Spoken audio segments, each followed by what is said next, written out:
الحمد لله رب العالمين، الصلاة والسلام على رسوله الكريم. أما بعد فأعوذ بالله من الشيطان الرجيم. بسم الله الرحمن الرحيم. فتح قلعہ رأس العین جنگ کا چوتھا مرحلہ. اس درس میں ہم نے ذکر کیا تھا خالد بن ولید رضی اللہ تعالیٰ عنہ اور ان کے ساتھی قید ہو گئے. قناع رحمہ اللہ ایک ہیرا تربیت کے ساتھ مسلمان قیدیوں کو چھڑانے کے لیے روانہ ہو گئی اور قلعے میں داخل ہو گئی. صاحب فتوح العجم علامہ واقدی رحمہ اللہ فرماتے ہیں رأس العین کے بڑے گرجے میں حضرت خالد کے ساتھ قید میں 300 صحابہ وغیرہ اکٹھے ہو گئے. عجیب منظر تھا.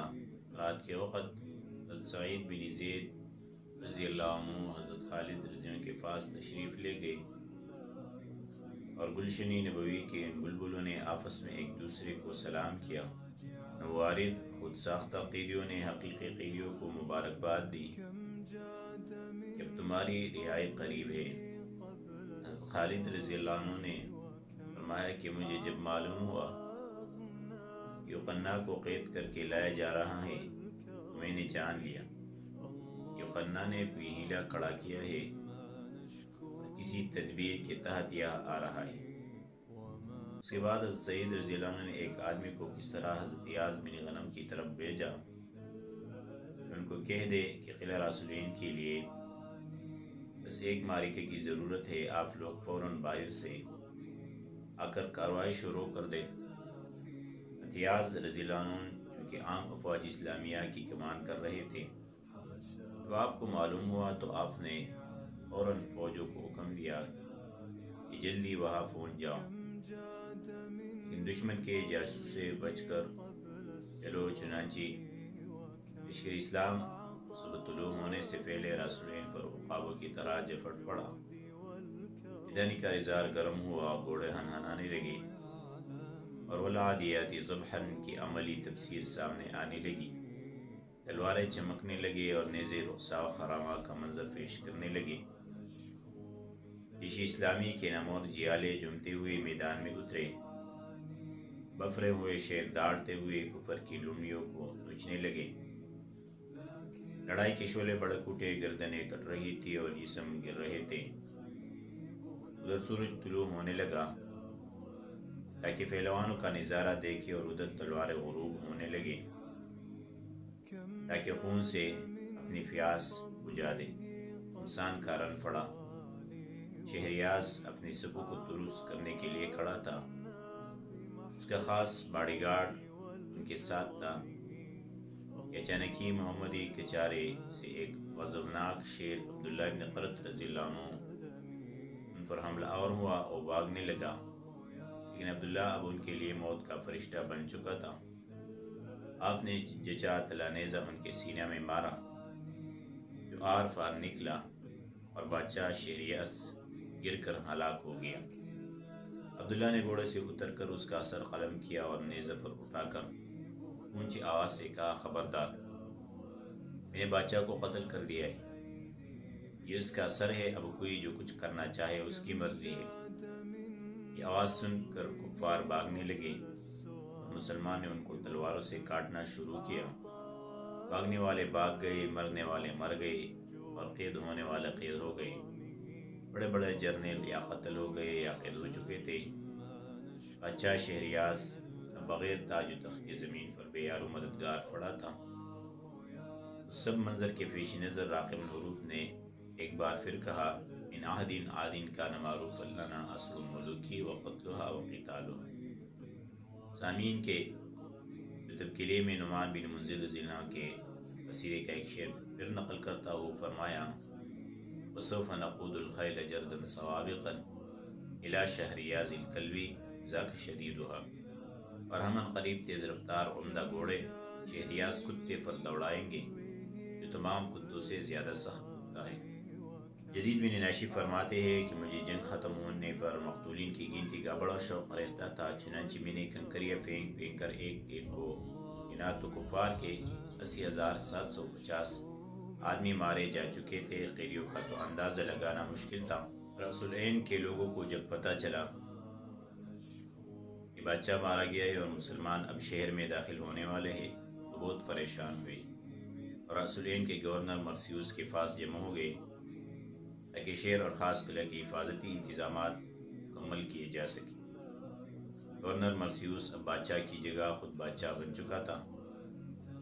لشکر اسلام نے جب قلعہ رأس العین کے باہر کفر کی فوجوں کو عبرتناک شکست دے دی تو بھاگے ہوئے لوگ قلعہ کے اندر بغرضی فنا داخل ہو گئی۔ مرسیوس نے حکم دیا کہ عرب قیدیوں کو لائے جائے تاکہ ان کی گردنیں اڑائی جائیں، کیونکہ عجم کی عادت تھی کہ جب بادشاہ مارا جاتا تو قیدیوں میں سے 100 آدمیوں کو قتل کیا جاتا تھا۔ وہ اس کی تیاری میں لگا تھا کہ باہر سے امتیاز رضی اللہ عنہ نے زوردار حملہ کیا اور دشمن کو باہر سے مشغول رکھا۔ اسلامی لشکر میں ایک شخص تھا جس کا نام جمیل بن اسحاق تھا۔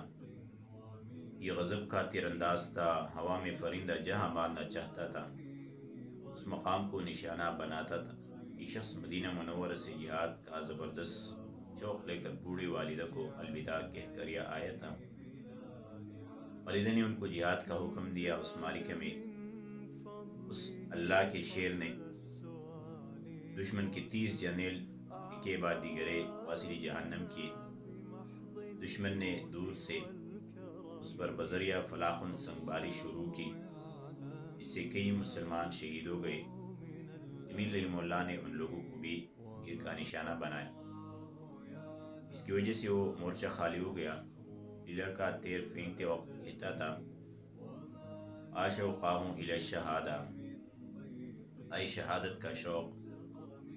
بلاخر مرسیوس نے فلاخن سے اس پر پتھر پھینکا جو آپ کے سینہ پر لگا اور آپ زمین پر گر پڑے، شہادت سے پہلے اس جوان نے دردناک انداز سے کچھ اشعار اپنے والدہ کے نام پڑھے اور اپنے چچا زاد بھائی رافع کو لکھوائے۔ اشعار یہ ہے، ایا رافعان اللہ حملت رسالتی،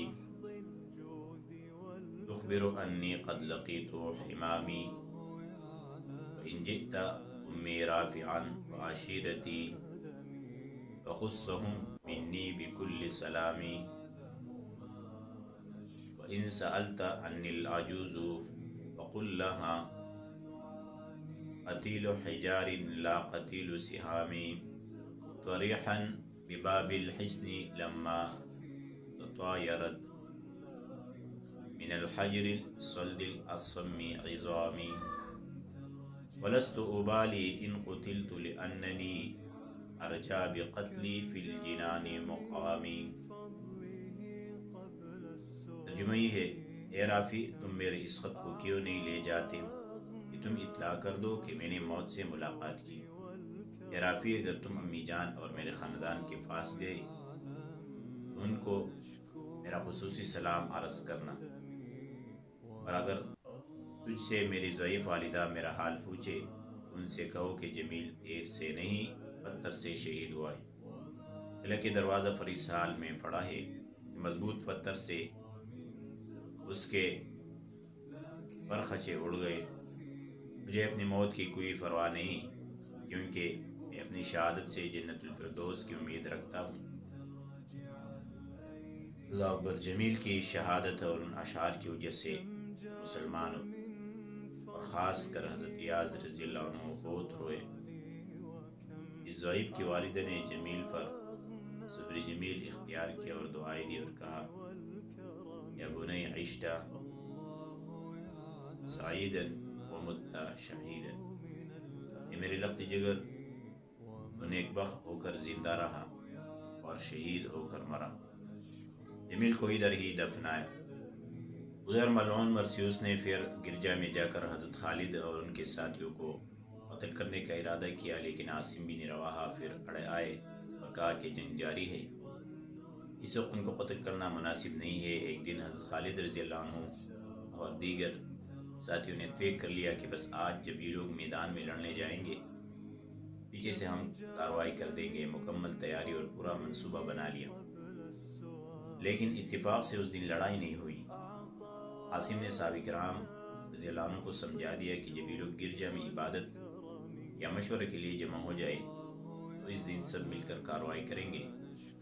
چنانچہ پرسیوس نے علی مشورہ اور شہر کے معززین کو اسی کنیسہ اور گرجا میں بلایا۔ بڑے بڑے سردار اور جنرل اطمینان کے ساتھ بیٹھے تھے اور باہر کے دشمن کے لیے مشورہ کر رہے تھے، اور موت قریب سے ہنس رہی تھی۔ وہ مشورہ کر رہے تھے، یہ کریں گے وہ کریں گے۔ اتنے میں خالد رضی اللہ عنہ کی سرکردگی میں گلشن اسلام کے شاہینوں نے ان سب کو آدب بوچھا۔ نعرہ تکبیر بلند ہوا اور آواز آئی، ہم محمدی ہے، ہم حاملین قرآن ہیں، ہم صائم رمضان ہے، اور تمہارے گناہوں نے خود تمہیں گھیر لیا ہے۔ کہاں ہے تمہارا صلیب، کہاں ہے تمہارے فاضلوں کی تدبیر؟ بس اب موت ہے، آج صرف موت۔ خالد رضی نے فرمایا، اے اللہ کے پیارو، تلواروں کو تامو اور ٹھیک ٹھیک ان کو مارو۔ بس پھر کیا تھا، تلواروں کی جھنکار شروع ہوئی اور نیزوں کے شرارے اٹھنے لگے۔ اونچے اونچے برج زمین بوس ہو گئی، کفر کی شوکت مٹ گئی۔ الدامس رحمہ اللہ نے جلدی سے دوڑ کر قلعہ کے دروازوں کو کھولا تو باہر سے حضرت یاز رضی اللہ کی میت میں اسلامی لشکر اپنے آب و تاب سے اندر داخل ہوا۔ اللہ اکبر کے نعرے بلند ہوئے اور تسبیح و تحلیل سے قلعہ گونج اٹھا۔ کچھ دیر تک کارروائی ہوئی اور دیکھتے ہی دیکھتے 20,000 کفار گرفتار ہوئے۔ بہت سے مارے گئے اور بہت سے سارے مسلمان ہو گئے اور بہت سارے مسلمان ہوئے اور باقی نے جزیہ قبول کر لیا۔ اللہ کا کلمہ بلند ہوا، اسلام کا پرچم لہرانے لگا اور کفر مٹ گیا اور پھٹ گیا۔ یاز بن غنم رضی اللہ عنہ اور خالد بن ولید رضی اللہ عنہ اور دیگر اسلامی کمانڈروں نے آپس میں علیہ سلیق کی، اور پھر حضرت یاز رضی اللہ عنہ نے عمر فاروق رضی اللہ عنہ کو رأس العین کی فتح کی خوشخبری اور دیگر تفصیلات پر مشتمل خط روانہ کیا اور خمس کا مال بھی بھیجا اور فرمایا کہ دعا کرے کہ ہم آگے بڑھ رہے ہیں۔ سچ ہے، ہم الجبال فصل عنہم مصادم ما زارع منہم فی کل مصطدم۔ صحابہ پہاڑوں کے مانند تھے، ذرا ان کفار سے ان کے مالکوں کے بارے میں پوچھ تو لے، یہ کیا ہوا تھا؟ صحابہ کرام نے اور افواج اسلامیہ نے رأس العین میں ایک ماہ ٹھہر کر آرام کیا اور وہاں بڑی جامع مسجد تیار کی۔ اب گرجائی نستور یا مسجد میں تبدیل ہو گیا اور مسلمان نے وہاں نمازیں پڑھی اور اللہ کی زمین کفر اور شرک سے پاک ہو گئی۔ الحمدللہ علی ذالک۔ یہ تھا فتح قلعہ رأس العین۔ سبحان ربک رب العزت عما یصفون، سلام علی المرسلین، الحمدللہ۔